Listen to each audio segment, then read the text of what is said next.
안녕하세요. 김동섭입니다. 2월 7일 아침 시작하도록 하겠습니다. 어저께 아침 시황을 못 올려드렸습니다. 올리긴 했었는데 녹음 소리가 안 나가지고 OBS 프로그램을 재설정하는데 시간이 좀 걸려서 못 올렸습니다. 그래서 오늘 다시 시황하겠습니다. 어저께 미국 시장부터 잠깐 얘기를 하면 엔비디아가 5% 정도 상승을 했죠. 그것이 미국 시장을 끌어올렸고, 엔비디아 상승은 슈퍼 마이크로 컴퓨터가 엔비디아의 AI 칩인 블랙웰을 탑재한 AI 데이터 센터 시스템을 공개하겠다라는 것이 반도체 AI 관련주를 끌어올리는 그런 상황이 됐고요. 어저께 미국 시장은 알파벳과 AMD의 실적이 별로 좋지 않았습니다. 또 유럽과 중국은 미국의 관세 보복에 대응해서 미 빅테크를 겨눈 어떤 정책을 필 거다, 그런 어떤 뉴스가 좀 있었습니다. 그것이 사실은 그 기술주를 약간 얼어붙게 하는 그런 분위기였지만 엔비디아가 다우나 나스닥에 다 포함되어 있다 보니 주가를 다 끌어올렸습니다. 특히 엔비디아는 시가총액이 3조 달러가 넘기 때문에 그 영향력은 굉장히 크다, 이렇게 보시면 될 것 같고요. 오늘 새벽은 미국 시장이 혼조세를 끝납니다. 다우는 0.28% 하락했고요. 나스닥 0.5% 하락했습니다. 시장에서는 기술주를 매수하고 우량주를 매도하는 흐름이 있다, 이렇게 얘기하고 있는데요. 지난번이죠. 그러니까 이번 주 월요일 날 트럼프가 관세를 25%, 멕시코하고 캐나다에서 25%, 그 다음에 중국에 대해서는 플러스 10%를 더 매기겠다, 그 뉴스가 나오면서 시장이 급락을 했어요. 그러고 난 다음날 멕시코 대통령과 통화를 통해서 한 달간 위에 멕시코가 마약 수출을 제재해 가겠다, 이런 부분이 생기면서 트럼프가 관세 정책을 통해서 무역 적자뿐만 아니라 자기들이 원하는 것을 요구하는 상황으로 가는구나라고 시장을 해석했고, 그것이 그러면 무조건적인 관세가 아니라 일부 유예나 뭔가 선별적 관세 가능성, 이런 조건부 가능성이 있다는 것이 해석이 되면서 시장은 약간 좋게 받아들이는 상황이 연출되고 있다, 이렇게 보시면 될 것 같고요. 그 급락 후에 회복을 한 번에 했고 지금은 숨고르게 그런 상황이다, 이런 해석도 있습니다. 오늘도 실적 발표가 있었습니다. 어저께 알파벳과 AMD가 실적이 안 좋았는데 오늘 아마존 실적 발표가 있었습니다. 매출이 1877억 9천만 달러 정도 되는데요. 주당 순이익이 1불 86센트 정도 나옵니다. 예상치를 웃돌았고요. 그로 인해서 주가가 올라야 되는데 미국은 항상 문제는 뭐냐면 다음 분기 컨센서스가 되게 중요합니다. 1분기 컨센서스가 시장 예상치를 하회에 따라서 시간에서 3%가 빠집니다. 지금 나스닥 선물이 빠지는 이유가 아마존과 연결됐다, 이렇게 해석을 하시면 될 것 같고요. 어저께 미국 시장을 끌어올렸던 종목이 아까 엔비디아라고 그랬죠. 그 엔비디아가 이틀 연속 상승을 합니다. 오늘도 3%로 올랐습니다. 딥시크의 충격을 이겨내고 있는 그런 흐름이 나오고 있지만 딥시크로 인해서 하락했던 부분을 다 회복하지는 못했습니다. 이게 중요하죠. 하락한 부분을 다 회복해야 딥시크의 충격을 완전히 벗어났다, 그런 해석을 할 수 있겠죠. 그 다음에 필립몰스의 4분기 매출과 순이익이 굉장히 좋아지면서 10% 상승을 했고요. 이제 시장의 관전 포인트는 고용지표로 가고 있습니다. 고용지표. 근데 관세에서 실적에서 고용지표, 이런 흐름으로 흘러가고 있는 상황입니다. 일단 고용지표는 어저께 ADP 민간고용이 굉장히 좋게 나왔죠. 근데 이제 비농업 부분에서 어떻게 나오는지가 되게 중요하죠. 이게 만약에 안 좋으면 또 시장이 흔들릴 수 있죠.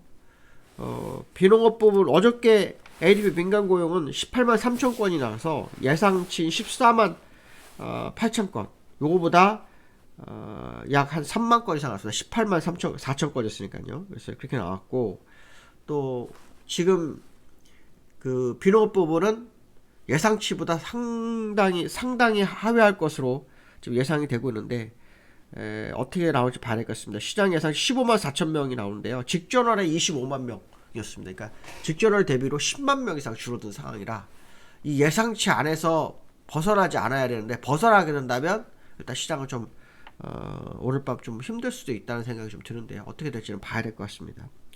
어저께 트럼프가 가자지구 정복 얘기가 있었어요. 이거로 인해서 민주당에서 탄핵 발의가 있어 인종차별 이렇게 해서 나오고 있습니다. 이거 굉장히 위험한 발언이거든요. 제 개인적 생각할 때. 왜냐하면 가자지구에 있는 그들은 테러나 이런 게 좀 예민하잖아요. 그렇죠? 예민합니다. 그리고 굉장히 먼 곳에 있습니다. 먼 곳에. 그래서 그게 정복을 할 수 있지만 통제가 가능할지가 의문점이다. 저는 그런 생각을 많이 하거든요. 그래서 좀 트럼프가 왜 이 발언을까지 했을까? 그 내심 그 뜻은 잘 모르겠지만 발언함으로 인해서 뭐 탄핵안이 발의됐다는 것은 물론 통과가 안 될 확률이 높아요. 왜냐하면 공화당이 상하를 다 쥐고 있대 통과가 안 될 확률이 높은데 분위기가 안 좋아진다. 뭐 이런 해석을 해볼 수 있겠어서 어쨌든 시장이 정치적 불확실성으로 치닫는 모습도 좀 있다 이렇게 보시면 됩니다. 그래서 관세로 인한 어떤 무역 분쟁에서 실적에서 또 지표에서 또 그 다음에는 이제는 금방 말씀드린 것처럼 어떤 정치적 불확실성 이 문제까지도 좀 시장에 나오는 상황인데요. 그래도 시장이 잘 버티는 거 보면 참 신기하다 뭐 이런 말씀도 드리고 싶고요. 나스닥과 다우의 흐름을 좀 보시면 차트상으로 다우는 여기서 지금 계속 분산하고 있죠. 여기를 돌파해야지만이 돌파하면 5만 1000까지 가는 거고요. 돌파 못하면 이 자리에서 노는 거다 이렇게 보시면 될 것 같고요. 나스닥은 또 올라와서 여기 좀 분산하는 자리 요 고점 부분까지도 올라올 거다 보고 있는데 상당히 싸움을 오랫동안 할 거라고 좀 보고 있습니다. 지금 벌써 2개월 됐습니다. 2월 16일부터 지금까지 2개월 됐습니다. 제가 지난번에 말씀드렸지만 많게는 1년, 짧게는 6개월, 일반적 8개월 이렇게 본다고 그랬죠. 그래서 올해는 분산을 하는 해가 아닌가 이 생각을 굉장히 좀 많이 하고 있는 상황이다 이렇게 말씀드리고 싶고요. 물론 아직 더 지켜봐야 됩니다. 조금 더 올라갈 수 있는 부분도 있죠. 엔비디아를 좀 보시면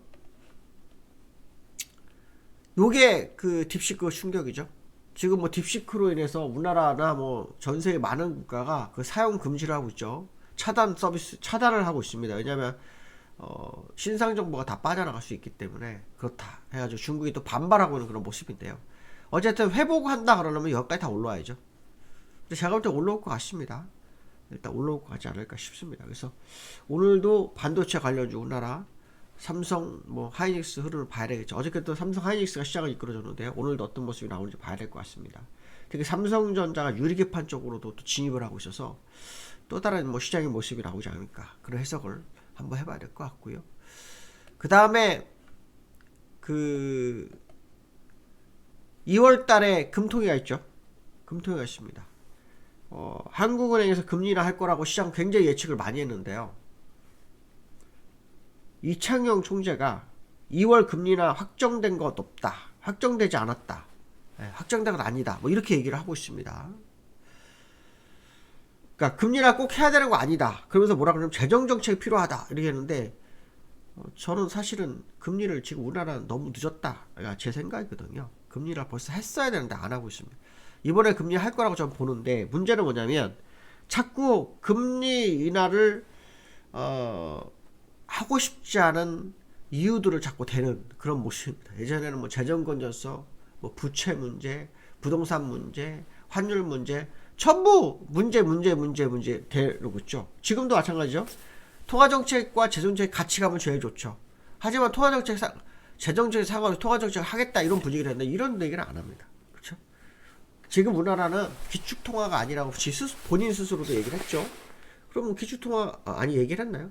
아니요. 다른 중앙은행 총재가 얘기했나요? 죄송합니다. 헷갈렸습니다.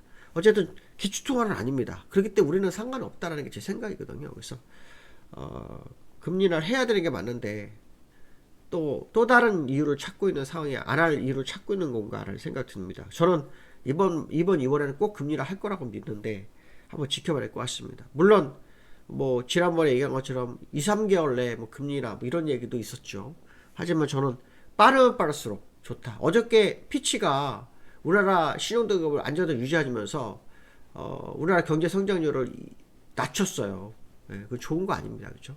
내수가 너무 어렵지 않습니까? 내수가. 그래서 이걸 좀 살려내는 모습이 좀 나야 되겠다. 이 말씀을 드리고 싶고요. 그 다음에 어저께 수급에서 외국인이 매수를 좀 합니다. 그렇죠? 하지만 요게 들어와야 됩니다. 요게 들어오지 않으면 소용이 없습니다. 그 코스피 차트라 보시면